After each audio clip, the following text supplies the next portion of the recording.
ప్రేక్షకులకు నమస్కారం అండి. ఇప్పుడు గుంటగలగర దీని గురించి తెలుసుకుందాం. దీన్ని భృంగరాజ అని కూడా అంటారు. ఎందుకంటే వెంట్రుకల్ని బాగా ఎదిగేలాగా నల్లగా చేసేది. అందరికీ తెలుసు దీని గురించి. ప్రత్యేకంగా స్త్రీలకి గుంటగలగర అంటే మనం చెప్పవలసిన అవసరం లేదండి. ఈ గుంటగలగర అనేది రసాయనంగా కూడా వాడేవారండి పూర్వం. రసాయనం అంటే సర్వరోగ నివారిణి అన్నమాట. ఎర్లీ మార్నింగ్ లేవగానే మనం ఒక 3 గుంటగలగర చిగుళ్ళు, 6 మిరియాలు బాగా మెత్తగా నూరి ఎవ్రీడే తిన్నారనుకోండి, ఇది మీ శరీరంలో ఉన్న సర్వ వ్యాధులు తగ్గిస్తుందన్నమాట. 3 నెలల నుంచి 6 నెలలు తినొచ్చు. అంటే ఇంకా అది ఇదేం లేదు. ఏ జబ్బు మీదైనా ఇది రసాయనం అంటే ఏంటంటే సర్వవ్యాధి నివారణే రసాయనం అంటారు. అటువంటి రసాయనంగా వాడుకోవటానికి గుంటగలగర అద్భుతంగా పనిచేస్తుందండి. దీనిని జుట్టు పెరగడానికి చాలా ఎక్కువగా వాడతారు. దీని రసం మనం పూర్వం చిన్నతనంలో ఏం చేసేవాళ్ళం అంటే, మాకు ఎక్కడైనా పడిపోయినప్పుడు కొట్టుకుపోయినా, లేకపోతే కత్తులు కొడవళ్ళు ఇలాంటివి తెగినా వెంటనే గుంటగన్నా కానీ అది అలా బాగా నలిపేసి ఆ రసం పిండేసి పైన ఆ నూరింది కూడా పైన వేసి కట్టేసేవాళ్ళం. పెద్ద గాయం అయితే, చిన్న గాయం అయితే ఆ అసలు పిండేసేవాళ్ళం. అది వెంటనే ఒక అరగంటలోనో పావుగంటలోనో నల్లగా అయిపోయి, ఏ చేతులతోటైతే నలిపి రసం పిండామో ఆ చేతులు కూడా నల్లగా అయిపోతాయండి. అంటే దీంట్లో బ్లాక్ డై ఉంటుందన్నమాట, న్యాచురల్ బ్లాక్ డై. అదేం చేస్తుంది, చేతులు అన్నీ కూడా నల్లగా అయిపోయేలా చేస్తుంది. అప్పుడు ఆటోమేటిక్గా ఏం చేస్తుంది, తెల్ల జుట్టు కూడా నల్లనవటానికి అవకాశం ఉందండి. తెల్ల జుట్టు నలిపోవటానికి కూడా చాలామంది నీలి అని ఉంటుంది ఒక చెట్టు, నీలి. ఆ నీలి చెట్టు యొక్క ఆకులు ఈ గుంటగలగల యొక్క సమూలము నీడను ఆరబెట్టుకుని 2 సమానంగా పౌడర్ చేసుకుని డబ్బాలో పోసి ఉంచుకుంటే సరిపోతుందండి. దీన్ని హెన్న అంటాం కదా, ఏది గోరింత, అది కూడా కలుపుకోవచ్చు. ఈ 3 రకాలు కలుపుకుంటే ఇంకా చక్కగా పనిచేస్తుందండి.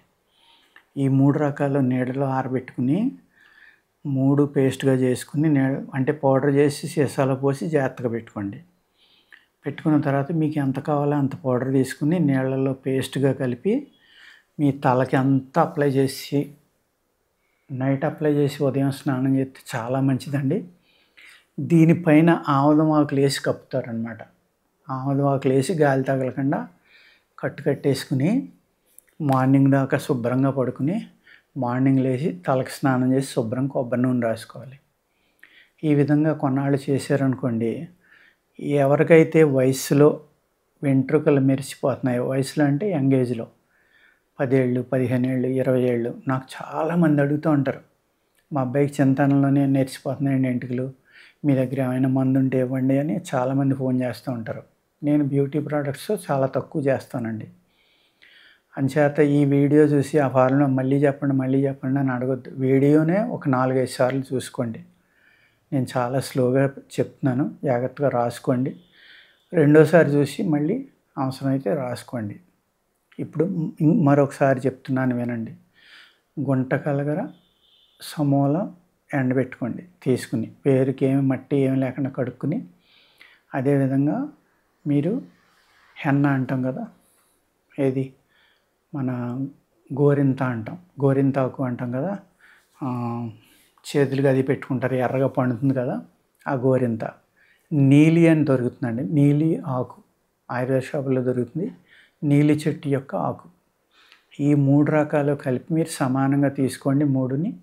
3 భాగాలుగా వీటిని నీడన ఆరబెట్టుకుని మీరు పౌడర్ కొట్టుకుని మెత్తగా చేసుకోండి. ఎంత మెత్తగా చేసుకుంటే అంత బాగా పనిచేస్తుంది.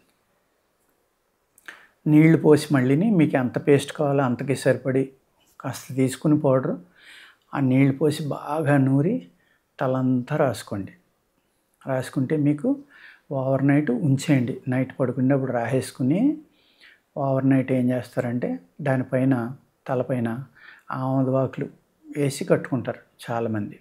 పల్లెటూరులో పూర్వం చాలా మంచి ప్రక్రియ అండి ఇది. ఇలాగా లేకపోతే అరిటాకులు వేసుకుని కట్టుకునేవారు కొందరు. ఆముదవాకు కానీ అరిటాకు కానీ ఏదైనా వేసుకోవచ్చు. వేసుకుని కట్టుకుని ఉదయం లేకగానే అది తీసేసి మీరు ఒక న్యాచురల్ దేనితోటైనా జాగ్రత్తగా అంటుకుని షేకాయి, కుంకుడుకాయ ఇలాంటి వాటిలతో, లేకపోతే ఉసిరికాయ రసంతో కూడా తల అంటుకునేవారండి అప్పట్లో. ఉసిరికాయ రసం కొద్దిగా కుంకుడు రసం వేసి తల అంటుకునేవారు అనమాట. అది కూడా నలుపు చేస్తుంది జుట్టుని. ఈ విధంగా కొన్ని రోజులు కనుక మీరు చేస్తే మీ జుట్టు చాలా చక్కగా నలుపయ్యి బ్రహ్మాండంగా మెరుస్తుందండి. చాలా బాగుంటుందన్నమాట హెయిర్. ప్రత్యేకంగా స్త్రీలకి తెల్ల జుట్టు నల్లగా చేసుకోవటానికి ఒక చాలా చక్కని ప్రక్రియ అన్నమాట. మీరు ఇప్పుడు శరీరంలో నేచర్లు మారిపోతున్నాయి. అలాగే హెయిర్ నేచర్ కూడా మారిపోయి ఉండొచ్చు. ఇప్పుడు నేను చెప్పిన ఫార్ములా హెయిర్‌కి చాలా మంచి ఫుడ్ అనమాట. దీనివల్ల ఫాల్ అవుతుంది, ముక్కలైపోవడం అవుతుంది, గ్రోత్ కూడా అవుతుంది. కొత్త హెయిర్ రావడానికి కూడా అవకాశం ఉందండి. అందుకు దీన్ని జాగ్రత్తగా రాసుకుని, ట్రయల్‌గా మీరు ఎక్కడైనా ఒక ప్యాచ్‌కి వేసుకుని, ఆ మర్నాడు నుంచి ఏమీ సైడ్ ఎఫెక్ట్లు లేవనుకుంటే 2 రోజులు చూసిన తర్వాత తలంతా రాసుకోండి. ఎందుకు అంటే అవి మీరు ఏ ప్రాంతంలో కలెక్ట్ చేస్తారో తెలీదు. ఒకవేళ పురుగు మందులు, ఎరువులు పెట్టిన ఏరియాలో గానీ, పవర్‌ఫుల్ పురుగు మందులు కొట్టిన చోట గానీ కలెక్ట్ చేశారనుకోండి ఇబ్బంది అవుతుందనమాట. అందుకు టెస్టింగ్ డోసు తప్పనిసరిగా చేసుకున్న తర్వాతే మీరు దీనిని వాడుకోండి. ఇది ఈ మిరియాలుని దీని చిగుళ్ళు చెప్పాను కదండీ!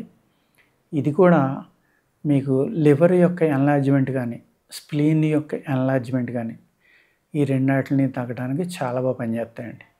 దీని సమూలం అంటే వేరుతోటి సహా తీసుకుని, నూరి, రసం పిండుకుని, ఆ రసం ఒక 2.5 అంటే దగ్గర దగ్గర ఒక 20 ఎంఎల్ నుంచి 30 ఎంఎల్ వరకు ఎర్లీ మార్నింగ్ కొద్దిగా తేనె కలిపి తాగితే మీకు మీ బాడీలో ఐరన్‌ని హైయెస్ట్ పెంచుతుందండి. అది కాకుండా మీకు ఏదైతే లివర్ ప్రాబ్లమ్ ఉందో, స్ప్లీన్ ప్రాబ్లమ్ ఉందో, లేక కడుపులో క్రిములు లాంటివి ఉన్నాయో ఇవన్నిటిని కూడా చక్కగా నిర్మూలించి మీకు కాన్‌స్టిపేషన్ అనే దాన్ని తగ్గించడానికి కూడా ఇది పనిచేస్తుందండి. ఇది కూడా విషాల మీద పనిచేస్తుంది. చాలా బాగా పనిచేస్తుంది విషాల మీద. కడుపులో ఉన్న పురుగులు గానీ, విషం గానీ, మీకు తెలియకుండా ఏమన్నా ఆహారంతో పాటు వెళ్ళిన క్రిముల వల్ల వచ్చిన విషం గానీ, ఈ అన్నిటిని కూడా చాలా చక్కగా నిర్మూలించి మీకు బాగా పనిచేస్తుంది. కాబట్టి ఈ గుంటగలగర అనేదాన్ని పప్పులో వేసి కూర కూడా వండుకోవచ్చండి.